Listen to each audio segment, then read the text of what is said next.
Warm welcome to the lecture at the Promised Land 2018. The topic is getting real about the benefits of building physical objects for artists in the gaming industry. First of all, I would like to tell you a little bit who we are as uberliner. Uberliner is my office, my design office. I have started it in 2010 with two friends, which are, one of them is also here, Adam and Ben. And we are something like a creative collective based in Berlin. And we're working across area like different fields of art. So it's architecture, design, but also film sometimes, and art itself. We have 4 permanent members, but we have also a pool of related artists that we can hire if the job demands it. So in a way, we see ourselves a little bit like a creative syndicate or like a mob. So we're always looking for beneficial collaborations or simply stuff that is interesting to us and others. And then we hope that people would agree and also find the passion in what we do. So, yeah, that's us. So, actually, our roots are not in miniatures or neither in gaming, but we are actually architects. So, 2 of us are trained architects. We have studied in Berlin, Germany, and we have graduated around 2013. So we started uberliner before that. Maybe also because we were not so satisfied with, like the status quo or what typical architecture would represent. We wanted to have a little bit more and something different. So we started to think about the storytelling aspect of architecture especially. And from that it kind of evolved into the collaborations that we do recently. So here you can see some examples of architecture. That was acoustic hammam, for example. It is a hammam is a Turkish bath, and the idea was that it was located at one of the noisiest places in Berlin. We thought about this place, and that noise is something that will harm people no matter what they believe in or where they come from. After a while you just get sick. So the idea was, what if we could take this noise and turn it into something that is not damaging, but it's healthy and it's something that you can celebrate and can use to power the building like that. So hammam kind of accepts the noise and kind of transfers it via those, like the way it is located, and also acoustic panels.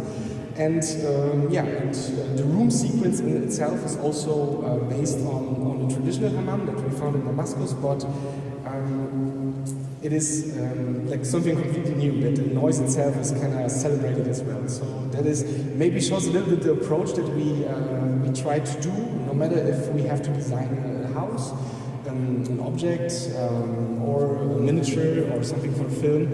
It doesn't really matter. What really matters is the story.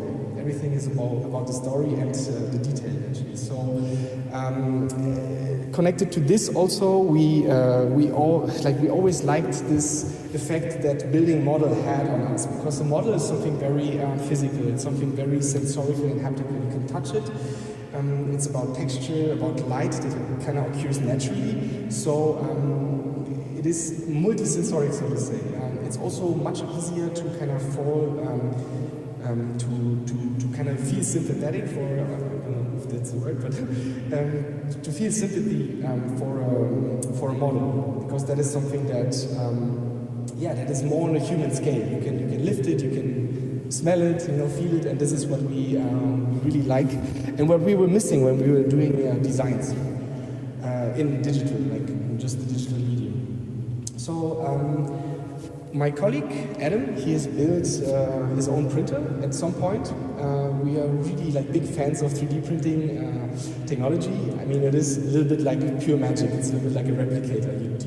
You program something, you sculpt it digitally, and then it starts to grow from nearly nowhere. So that was very like a great thing, and we built a SLA printer. Actually, that is the result of, I think, the 5th or so iteration of it. But I think he got like, the printer got pretty good in that. So this kind of opened us more doors, actually, being able to print this like highest detail and with this eye for the details, so to say.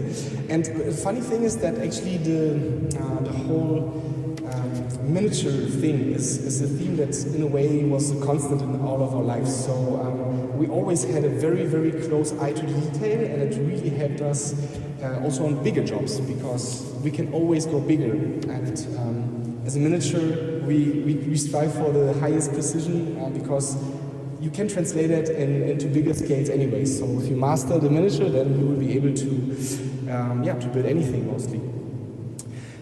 You can also see like we use different printing techniques. Also, we really investigated in there, did some research. So that's a mixture of our printer, the black parts and the white parts. About the project, I will tell something later on at the end in the like selected works. But yeah.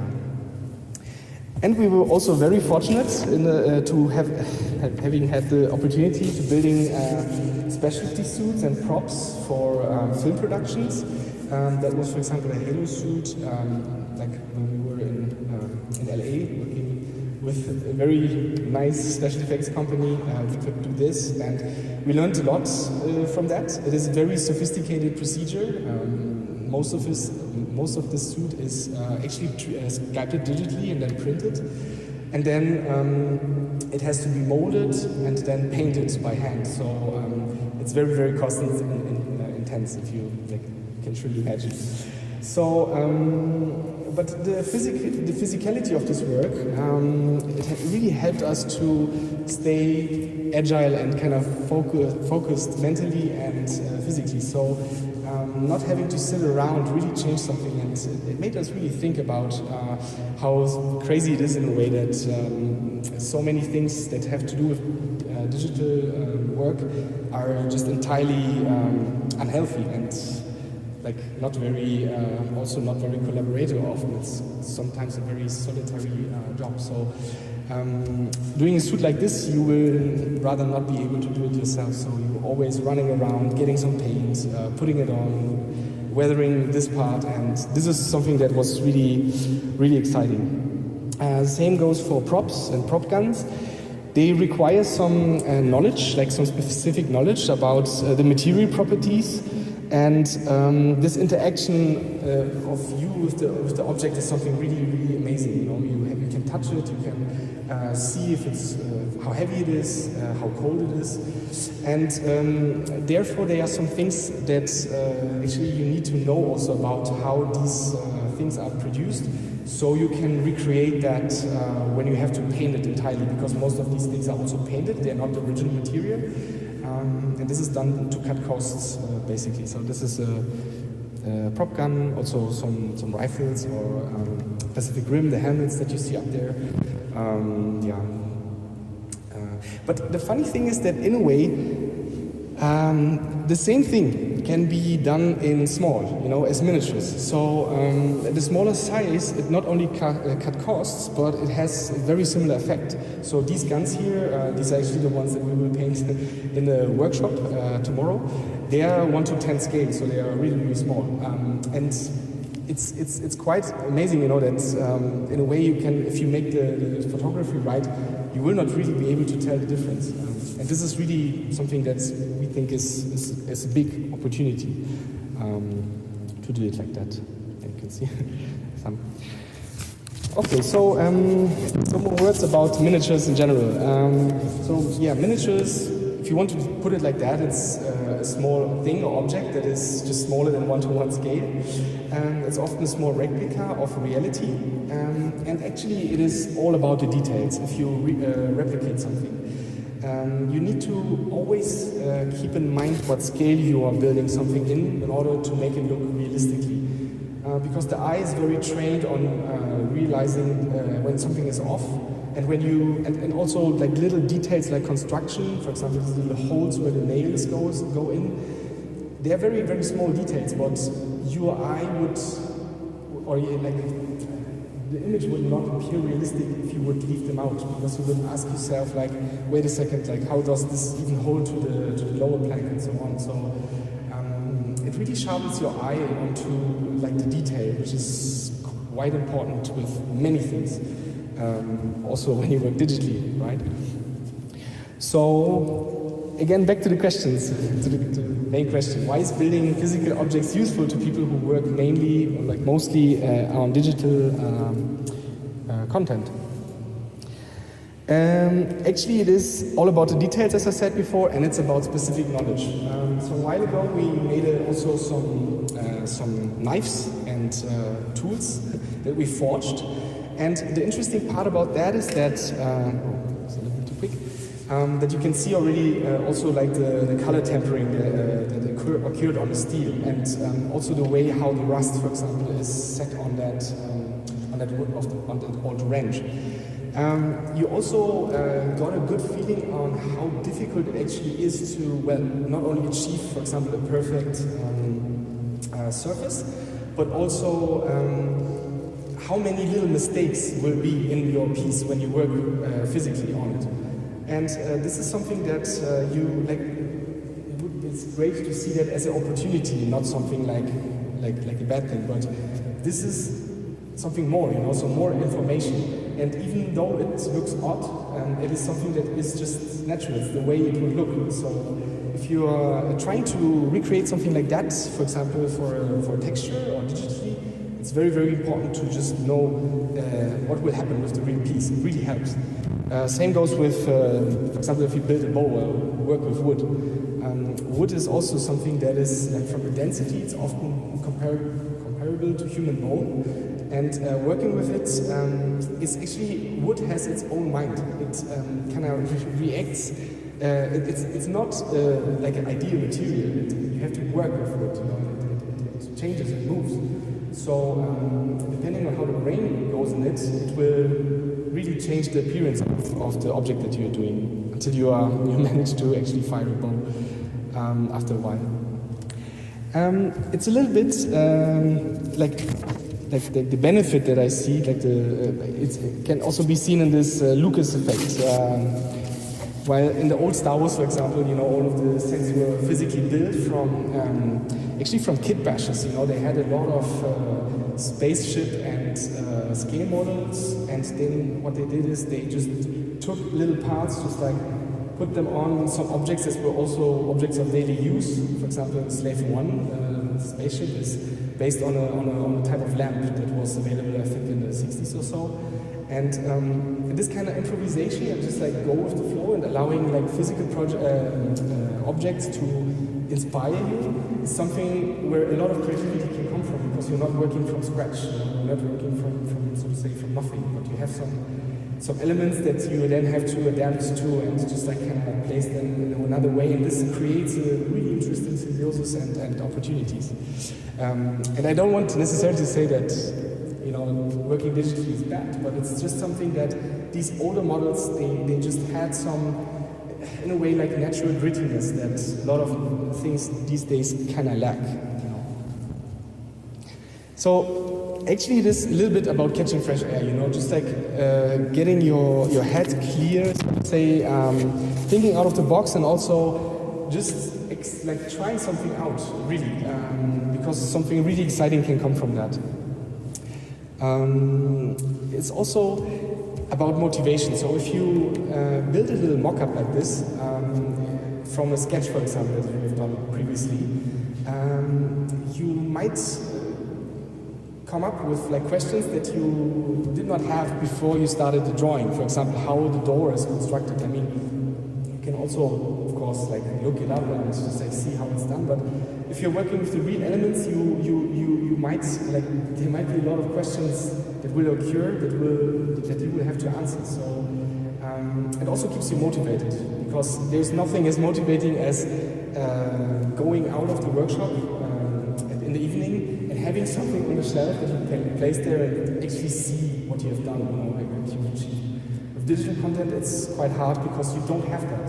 You have a file, and that's, well, you can put it on the screen, but it's really good to have it like physically there. And then it also reminds me of a notorious Warner Bros. Producer that sometimes came also into the art department. I was working there, Harry Potter 6 it was, I think. And he said, like, I need this model in the conference room in 5 minutes, and if you cannot do it, well, too bad for you, you're fired.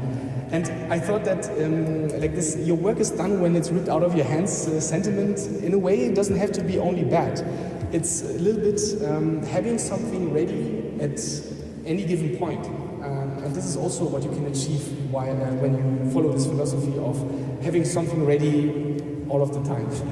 And even if it doesn't matter if it's like not so well done, you know. It can also be a mock-up from paper, as we did with, for example, this burrow. We often did that, because then the producer, the director would come in and say, how much do we need to build of it anyways? And he would then borrow with the financial guy to say, okay, I want to have this part built, and he said, no, we need to lower it down. And that was quite interesting, you know, to see the power of the mock-up, so to say.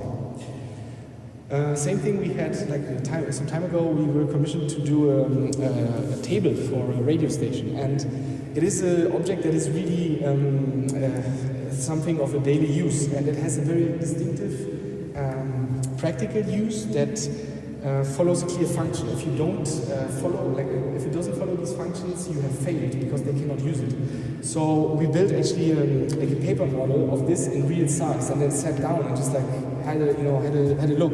It's also a table that is movable, so it actually has some telescope legs, and it moves up and down. So not having done the mock-up would have resulted in absolute chaos, because you really need to see it as a physical thing, even if it's just printing something out in one day and just like putting it together really quickly. And this is the look that they have then achieved.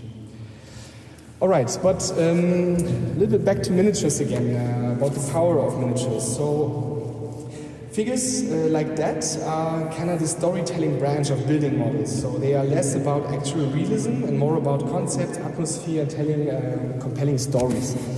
In order to kind of prove that, we also have done some workshops not so long ago. Also, we were very fortunate to organize a character workshop with CD Projekt in Warsaw. And in there, the task was actually to interpret this sculpture that is existing, which is called Uncle 4 by William Tsang, into like to adapt it into the world, for example, of cyberpunk or whatever they wanted to do. And the good thing about this miniature is it's a little bit like a blank canvas. You can do nearly anything. You can add something to it. You can have it look in a different direction. And this was what we were trying to do. And I think that the results are very interesting, concept-wise. You know, the people they had some elements, and they started to really like very quickly just build something together with putty, with some elements.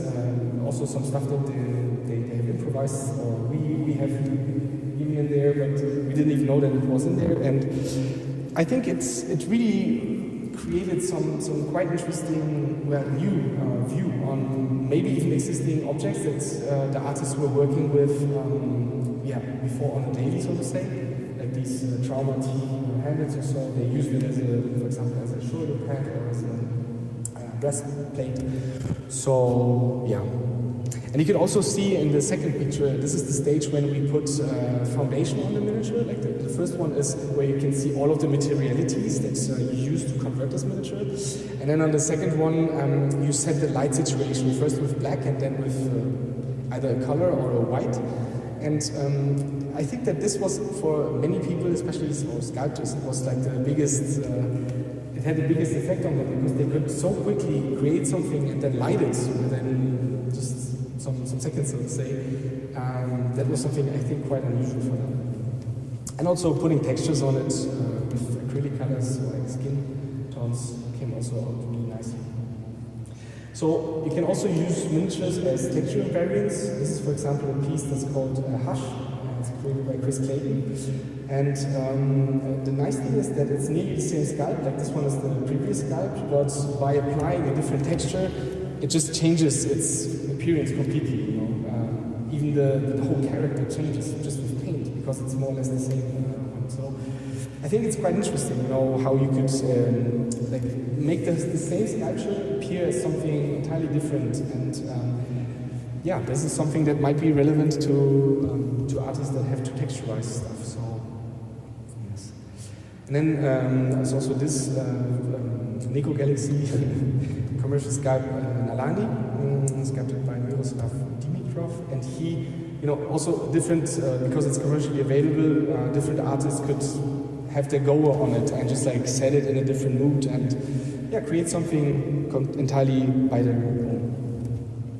So you can also use miniatures or like dioramas, which is a little scene like that, to transport a certain mood and to try that out.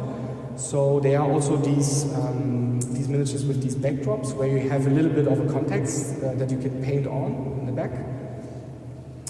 That one is also 2AK, my good friend, the Hand, which is really cool in a way. It's a little bit like a little piece of reality that is cut out and just like transported in this world. So quite cool. So we had a little steampunk workshop a while ago, and we decided to create these 5 pieces of scenery modules, and they can be rearranged in deliberate ways. And so on each of them there is always a certain set of materials like bricks, plaster, wood, and metal, and then it doesn't really matter how you rearrange it, it will always look quite interesting. So we had a workshop where people had to convert a miniature in front of it and then create like a big street scene. And seeing how the people reacted when it was kind of revealed was very interesting, because there were some aspects that we told them to keep on to, for example, to keep the border level of the street, but the rest was up to their own taste. So whatever they wanted to do, they could do, and then they created this kind of view. Yeah, here you can see already also these backdrop bases here. You can also think about the aspect ratio of the scene, which is also it changes the whole perception of the scene. But and then in film you often have these really big models that are built so actually the VFX guys, they know how a light in a given situation would reflect off that model. So sometimes they're also very big if it's a big visual effects heavy production like Avatar, for example. And then you can take this whole thing and just like not only film in it as a prop, but also take it somewhere, for example in the desert, and see how the light would reflect off that surface. So that is also something that can also be simulated with miniatures if you have the miniature printed in your size, and then you can just like see how the light would change also the whole sculpt and how it would look on any given situation. We also developed a little tool which is, as I would say, as helpful as it's ugly. It's a little bit like an object that has all shapes that you could imagine on it, and you can see like it has a little bit shiny surface, so you can actually see how the light in any given situation is. So you can actually adapt that onto your project and just like either paint it on there or just analyze how the light would work on a cube, on a cone, on a sphere, and on other elements.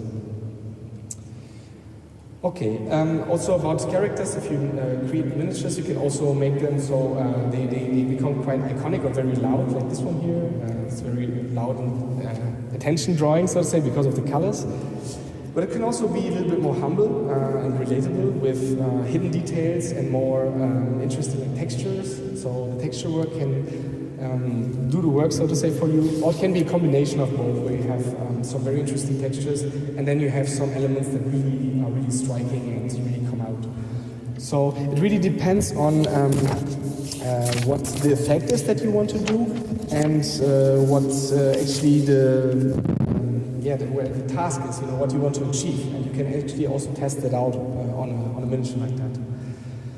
And then the storytelling aspect is something that we really love actually doing. We do a lot of not great sketches, but we do a lot of sketching, and in there it's quite interesting because most of the time, the very first sketch that we do on the piece, it is the one that is quite similar to the final result then when we come back and have a look at it. So I once had an idea of a scene where there was, it was meant to be called two sides of a medal, or two sides of one coin. It was a little bit like a pacifist diorama, and it has one side where there is a guy who goes into war, and you know, people celebrating, and then on the other side it kind of turns around, and on the other side you see how he returns and actually he has died. So this is like the, you know, the face. But what it's interesting about it is that I'm a huge Piranesi and MC Escher fan, and in there I really like how you cannot define what is the ceiling, what is there anymore. I really like that kind of floating ambience of like the surreal scene. So this position of the diorama actually is it's my favorite, because everything starts to fly and swim. There is no bottom, there is no ceiling anymore, and this is what actually I'm interested in. Yeah, with some miniatures, it's also about extraction. You have just a little cutout like this one. I think it's Marien van Giels, and he has chosen to portray a rhino, like an African rhino. And this is the least that he needs to actually show that it is a rhino. You know, it's like the eye of the rhino, so to say, the skin that you can kind of think, okay, this must be rhino. And then you have this very particular bird that feeds off the parasites of the rhino, so they are kind of buddies. And with this, he has built a whole rhino, and even better, because he has not visualized the rhino, but it kind of stays in your head. So he has chosen a focus point and said, this is what a rhino, like, what is a rhino for me? And he doesn't need to build the whole thing. It is even better that way, because we kind of start to see a rhino in our head and just work with what he has chosen to show here. And that way it will be, it's just the perfect amount of what you need to achieve a scene. Also in our, in what we do, like our creative process is that we use some creativity techniques. We have some to introduce ourselves also into the topic and to find a lot of just ideas. Through regular brainstorming, or like the sabotage technique, which is like inverting a problem. So you will find answers more easily, because the human mind is often built that way, that you see problems easier than you see benefits. And then we have a technique which is called the clash technique, that kind of forces you to run your idea through random images and see what comes out of that and react to that.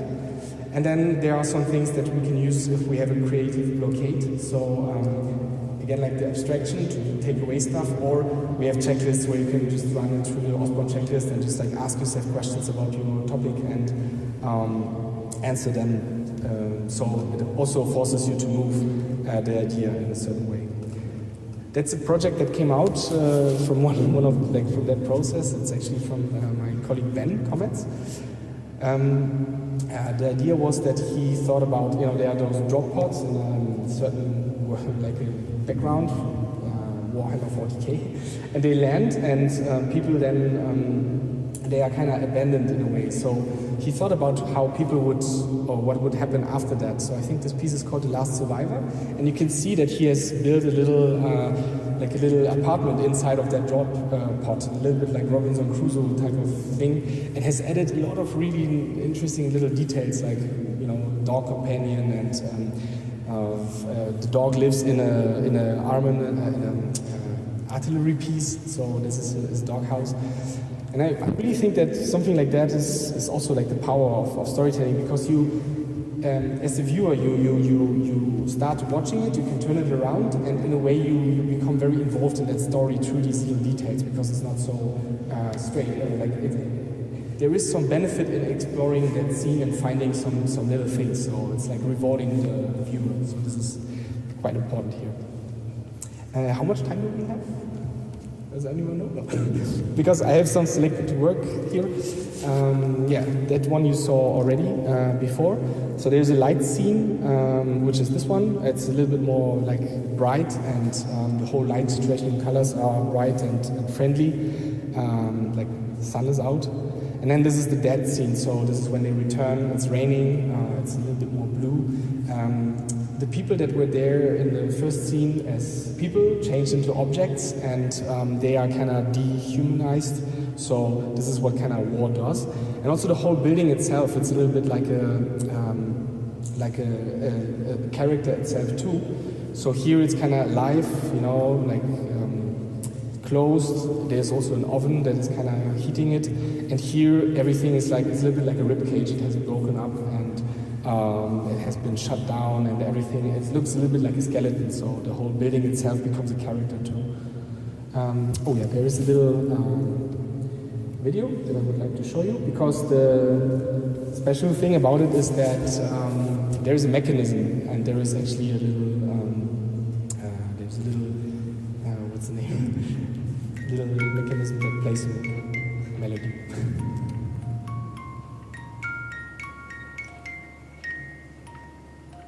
Let's see if you try to recognize the melody.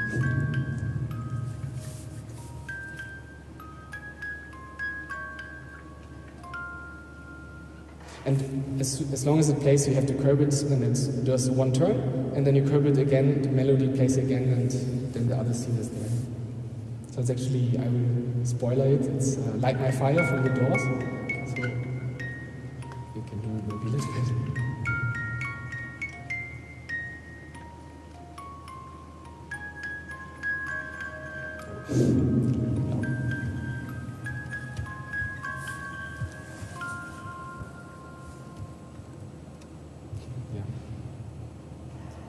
So that's what it does. Okay.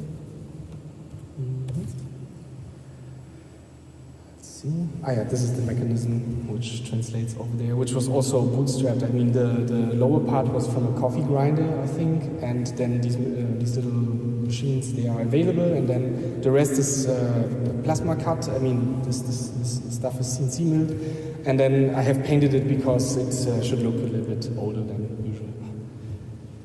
Oh, how it's playing. All right, Invaders of the Realm. It's also a project a little bit about storytelling, about goblins riding over like a bridge. Yeah, I just wanted to see, you know, how dynamic these miniatures could look while they're going over the bridge. And there was a little storytelling detail with a guy hiding under the bridge that has grabbed his pants. So, yeah, that was it. White Moon then, also done with Ben together. We often do projects together, and the idea with this one is that there is, we really wanted to create like the atmosphere of a proper opium den, and actually we wanted to have some smoke coming out of this whole diorama. So there are a lot of elements that are laser cut, as you can see here. But the challenge was to have actual smoke coming from this whole thing, so we'll see in a second.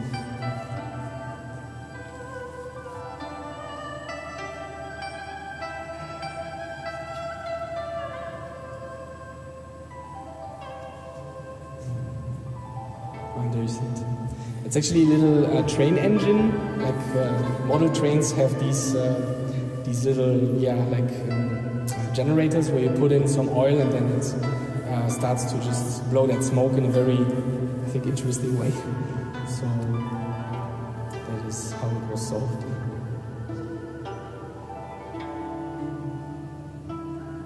And all of these parts are laser cut for paper. I mean, sometimes it's good to being able to use sophisticated technologies like that.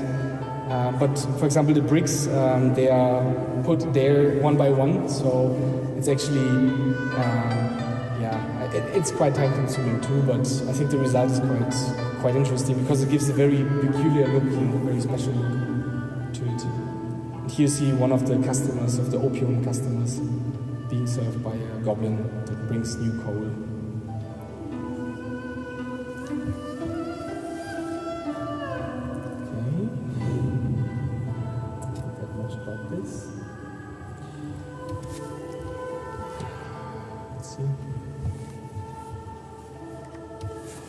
Okay, but the music will stop in a second. But one of the last projects that I want to share is the 5 fingers that you saw before.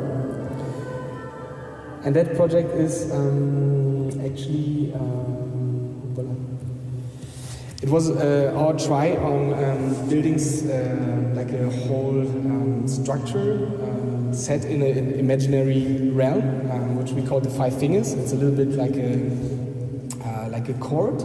So in the middle you have the royal court, and around that you have 5 actually different structures that all deal with a certain aspect of that society that this whole world is set in. So for example, there is a cloister, and they are like these big angels, these archangels flying around, and then they demand some sacrifice. So actually it's a little bit like a statement also, maybe a little bit like a caricature of a structure. And we just imagined how it would be to live in that structure, you know. And the inspiration of it actually came from a piece of wood, because sometimes we get inspired by quite random stuff. And actually, a piece of wood with these round concentric circles. It's actually it is a great base to hold, for example, these buildings in. And you can see that we built a parametric. Well, in a way, a log with little rings, and then we can take any kind of shape or like volume that carves out of these parametric rings, and then we can populate also these rings with some smaller structures, for example, little huts, little houses. So we wanted to see how deep we can go into the parametric design tool, and tell a story about also these buildings themselves. This, for example, the so-called tooth. It's like a bastion that defends the whole 5 fingers, and it got its name because of a siege where one of the warlord that has besieged it, he slipped on one of the many stairs and suffocated on a tooth. So that's why it is called the tooth. Also the 3 sisters and the warren. The lower structure, it is actually something like a medieval favela. So only the lowest and poorest people live there. And if you can afford it, you just go up, obviously, and live in one of these structures ideally. So the 3 sisters, for example, is where the wizards, like the court wizards, are located. So they have also a direct connection to the royal court, because they act as advisors to the king. Some text to it also. So okay, Great Wisdom Explorer was also a project that it's a diorama that can you can close it and open it up. It's been done with construction foam and like a pen case. And then there is this farmer who one day he just discovers the big hole in his field, and he has no idea what's going on because he's killing moles usually. So then the reason you're kind of set in his position, you don't understand why the hole is there, and then you open it up and then you discover, okay, now I see that it is actually this guy who's like going through the earth and is like collecting little shards of precious stones. I think this is the last one. It's called Springwoods, which was we were asked once by a film production to come up with a character as a prop, and that was a little magic twig that could do like feats of magic by just thinking about it. It's quite a jolly character, so it also was meant to be a hero prop, so you could have it in your hand and it should like go into its tail and just like open its mouth. So we wanted to do it from silicone. So we had to print actually the inner mechanism, and then print print actually a form out of silicone shell, and then it came out something like that. Although this was a color test, this is not the finished silicone thing. All right, but thank you very much for your attention, and I hope that this was some insight into building physical things.